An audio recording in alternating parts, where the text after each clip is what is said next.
आप देख रहे हैं श्री सीताराम चर्चा की का 5वां एपिसोड, जिसमें हम कुछ दोहों की चर्चा करेंगे, कुछ दोहों के व्याख्या पर बात करेंगे और श्री सीताराम की चर्चा करेंगे। आइए पिछले एपिसोड से आगे बढ़ते हुए अगले दोहे की चर्चा के लिए हम शुरुआत करते हैं। मुद मुद मंगलमय संत समाजू, जो जग जंगम तीरथ राजू। राम भक्ति जह सुर सरिधारा, सरसई ब्रह्म विचार प्रचारा। तो कह रहे हैं कि संतों का समाज आनंद और कल्याणमय है।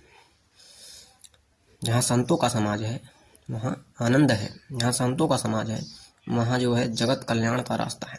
जहाँ संतों का समाज है वहाँ आपको ज्ञान का प्रकाश मिलेगा। जहाँ संतों का समाज है वहाँ आपको तपस्या और गुणों को खत्म करके गुण आपको देखने को मिलेगा। तो कह रहे हैं कि संतों का समाज जो है आनंद और कल्याणमय है, जो जगत में चलता फिरता तीर्थ राज प्रयाग है।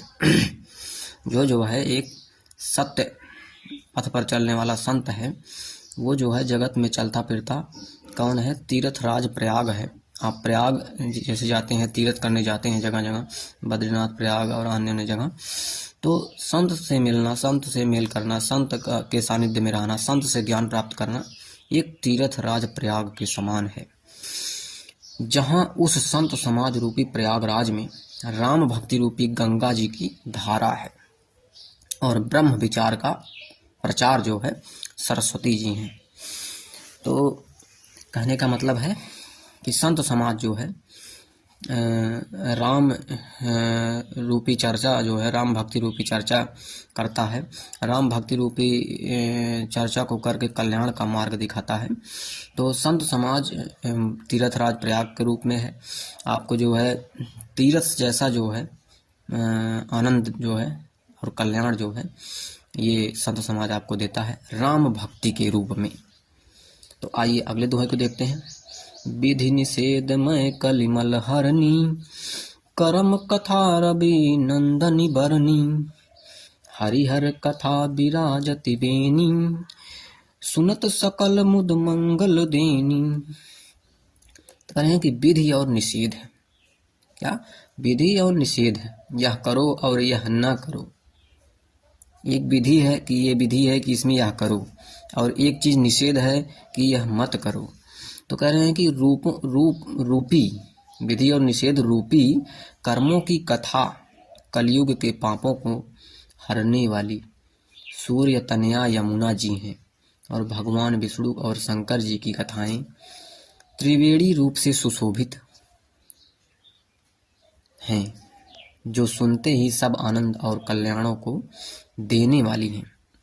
तो कह रहे हैं कि विधि और निषेध, यह करो और यह न करो रूपी कर्मों की कथा कलयुग के पापों को हरने वाली हैं। सूर्य तनया यमुना जी हैं, और भगवान विष्णु और शंकर जी की कथाएं त्रिवेणी रूप से सुशोभित हैं, और जो सुनते ही सब आनंद और कल्याण को देने वाली हैं।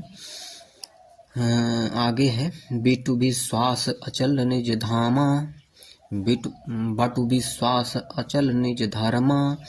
तीर्थ राज समाज सुकर्मा, सबहि सुलभ सब दिन सब देसा। सेवत सादर समन कलेसा। तो इसमें देखिए क्या व्याख्या दिया हुआ है। हम देखिए रामायण तो पढ़ते हैं, रामचरितमानस तो पढ़ते हैं, परंतु उस दोहे का जब अर्थ जानते हैं तो उसमें हमें पता लगता है कि आखिर क्या चीज़ दिया हुआ है, हमें जीवन में क्या करना चाहिए, क्या नहीं करना चाहिए। श्रीमद् भागवत गीता को पढ़ने से राष्ट्र को चलाने का ज्ञान मिलता है, और रामायण को पढ़ने से जीवन जीने का, मानव मात्र ही नहीं प्राणी को जो है जीवन जीने का ज्ञान मिलता है। कल्याण, प्राणी के कल्याण का मार्ग इसमें प्रशस्त होता है। तो इसमें क्या दिया है? बटु विश्वास अचल निज धर्मा, तीर्थ राज समाज सुकर्मा। सबहि सुलभ सब दिन सब देसा, सेवत सादर समन कलेसा। करें उस संत समाज रूपी प्रयाग में, उस संत समाज रूपी तीर्थराज प्रयाग में अपने धर्म में जो अटल विश्वास है वह अक्षय वट है। तो कह रहे हैं कि जो अपने धर्म में अटल विश्वास रखता है वह जो है अक्षय वट है, अक्षय रूपी वृक्ष है, कभी न खत्म होने वाला, कभी न पतन होने वाला, कभी न बर्बाद होने वाला वृक्ष है, कभी न समाप्त होने वाला वृक्ष है। अगर अपने धर्म में अटल विश्वास है तो जो है आप कभी न समाप्त होने वाले वृक्ष हैं, और शुभ कर्म की उस तीर्थराज समाज का परिकर हैं। शुभ कर्म ही उस तीर्थराज समाज का जो है परिकर है। वह संत समाज रूपी प्रयागराज सब देशों में, सब समय, सभी को सहज ही में, मतलब सरलता से प्राप्त हो सकता है, और आदर पूर्वक सेवन करने से क्लेशों को नष्ट करने वाला है।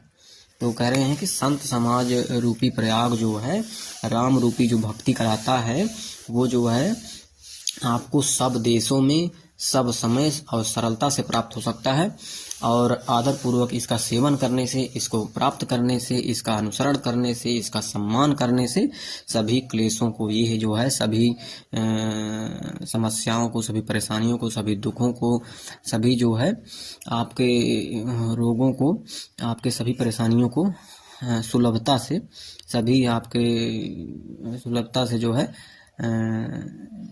समाधान का रास्ता दिखाता है, सही रास्ते पर ले चलता है, सभी क्लेशों को नष्ट करता है, आपको समाधान की ओर ले चलता है। तो आज के लिए इतना ही। इसके बाद अगले दोहे से फिर हम अगले एपिसोड में पुनः जो है आपसे भेंट होगी। आज के लिए इतना ही। जय जय सिया राम।